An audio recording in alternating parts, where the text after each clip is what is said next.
Spitty, what time is it? Basically, it was their wedding, and they wanted me to give a speech. It was the roast. Yeah. They wanted me to give a speech at their roast, which is like a thing. Yeah, if you're not Indian or Indian Catholic, a roast, it takes place a couple days before the wedding.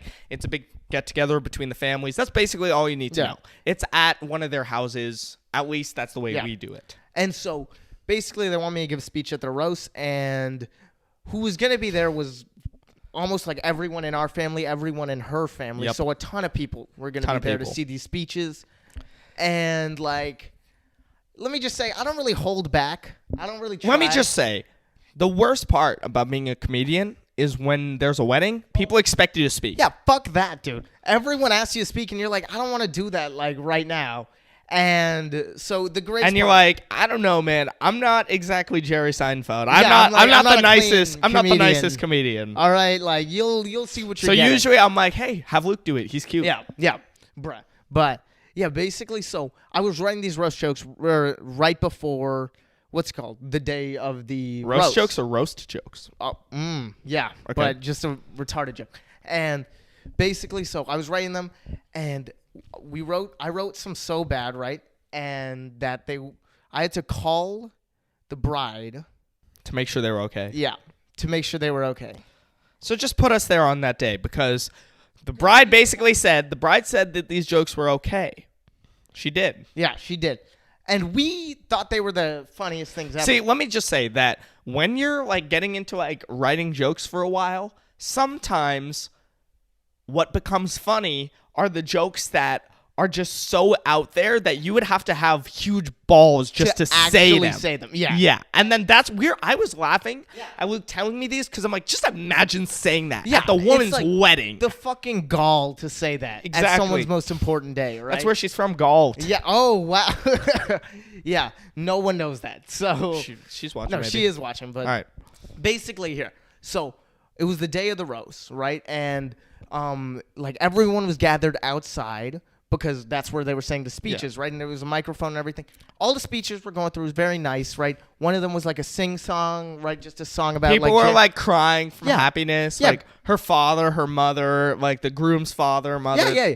Like there were just songs about them, like very nice things. They gave a speech. People were giving speeches, like Jeremy's been there for me, which is our cousin. And then they brought you up with the same intro that the guy at the pizza place did. Yeah, They're yeah. like, some kid wants to do some jokes, or Yeah, fucking all right. And so they bring me up, and let me just tell you, I bombed for about like 3 minutes straight, because that's how long my speech is. Might be the most awkward moments of my life. And it's one thing to bomb at a place where you're supposed to do comedy. It's another thing to bomb on a very important day for many people. Yeah, literally, maybe the most awkward moment. So of my life. just tell the audience. So the jokes that I did, they weren't particularly the kind of jokes you should do at a roast, and when your entire family is around. When you're 14. Yeah, and so basically, I'll tell you one of the worst jokes I said. The worst joke I said. This in was the my first speech. joke. This is one of the first jokes I said too. I said, Jeremy, he's a really nice guy. Jeremy is a lot like a basketball player because he wears slides, he has a shaved head, and he fucks white girls with fat asses. You said this in front of her parents. I said that in front of my parents. I said that in front of everyone. And how did that go over, Luke? So let me just tell you, when a ton of 50 and 40-year-old people hear that, they don't find it funny. Apparently, I didn't realize that. But my cousin, who's around my age, he was just fucking on the floor, crying, laughing. He thought it was. I remember just sitting there, just like, I regret being born. Yeah. The tension, People associate me with this kid. The tension was so bad, but I just kept going. Her dad was just looking at you. No, like, her dad was not happy about that, and. I mean, they were kind of laughing at it. And I was like, all right, this is great. yeah, they were trying to help you out, I think. Yeah. And I was just bombing so hard. I tried to do like some crowd work. I don't even know what I was trying to do. Did not do crowd work. To save myself. No, I did. Keep going with the jokes you did. But no, I did another joke that's basically like that too. Okay, let's hear it. You really? Okay. I mean, it was the same thing. It was just pointing out a different. All right. I mean, I was like, yeah, Jeremy, right? He's also a lot like a black guy, right? Because he's very tall. He wears Jordans, and he likes girls with big tits. So yeah, it was the same thing basically, but I thought I might as well point it out. You know, I was already bombing. I was like, Okay, not even talking about how horrible that joke is or the context.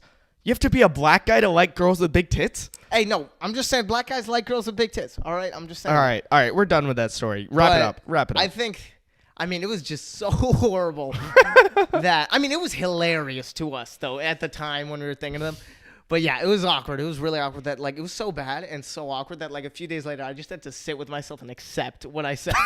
All right, guys. So these speeches are very nice and everything. I've known. I mean, like, they're all right. I don't know what, like, but no, I've known Jeremy my whole life, obviously, right? And whenever I think of Jeremy, I think of Mackenzie. You know, I mean, like, that's just how long I've been alive, right?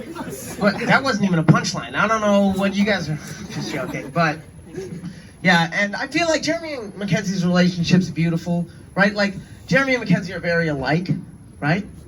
Come on, like, they're both kind, they both like board games, and they both have absolutely massive tits.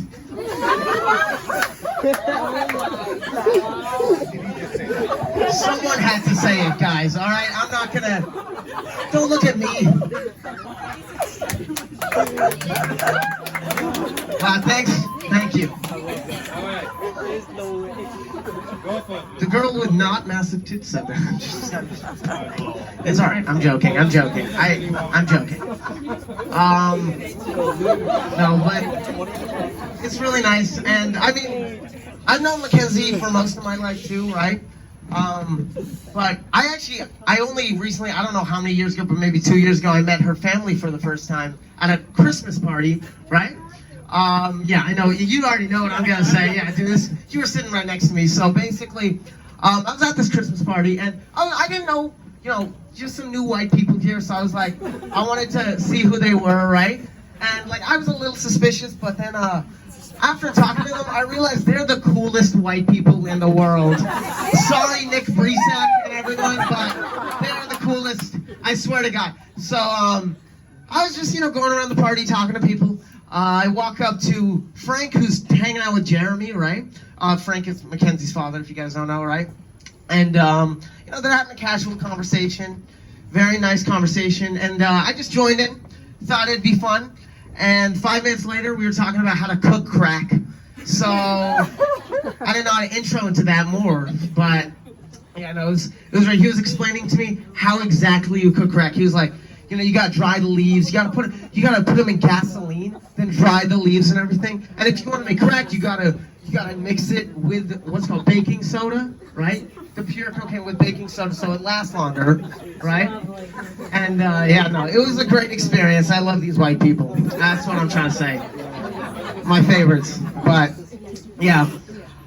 I don't know though. I'm excited for Jeremy and Mackenzie to have kids, right? Frank did that whole thing about fertility, right? So I'm excited for that. And I don't know, man. I feel like if Jeremy and Mackenzie both address their kids, that kid's gonna look hilarious. You know what I mean? He's gonna come out of the womb in cargo shorts, slides, and a Black Lives Matter t-shirt. Alright, he's gonna be dressed as every middle-aged white guy at a protest. You know what I mean? Which is ironically also what Jeremy's gonna be doing in 20 years. I don't know. It's gonna be great. I'm excited, but yeah. I don't know. Another thing about Jeremy is that, when I was much younger, I must have been like 3rd grade at least, right? He used to always use a lot of slang words, right? He still does. And I thought, right, I was 3rd grade, I was impressionable. I thought that these were just popular slang words with high school kids, right?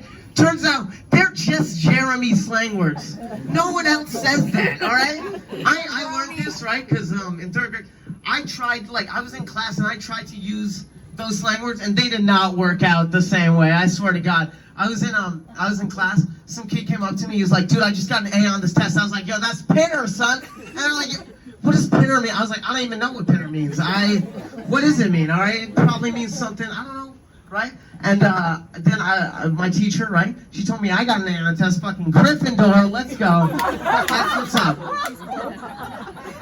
You got surprised when I said the F word, but I was talking about Mackenzie's tits, alright? I think it's fine. But, I'll say a few more things and then get off. You can see I didn't write this out too much. I don't know, but I don't know. Jeremy's always been such a cool guy, right? He's one of those guys where he's like nice around everyone, even annoying people. I know that because I'm sometimes annoying, but it's like he's so nice, and it's crazy. You can't. It's hard to be that cool, right? I feel like Jeremy kind of acts a little black, right? Come on, guys. He's tall. He plays basketball, and he fucks white girl with fat asses. All right, like, all right, fuck you. I had to. I don't care. All right, it's okay. It's okay. Shout out to Uncle Tony for that one, Uncle Vito, and Auntie Esther. All right, let's go. Yeah. Mackenzie's mom is nodding me yes, so I know I did that right. All right.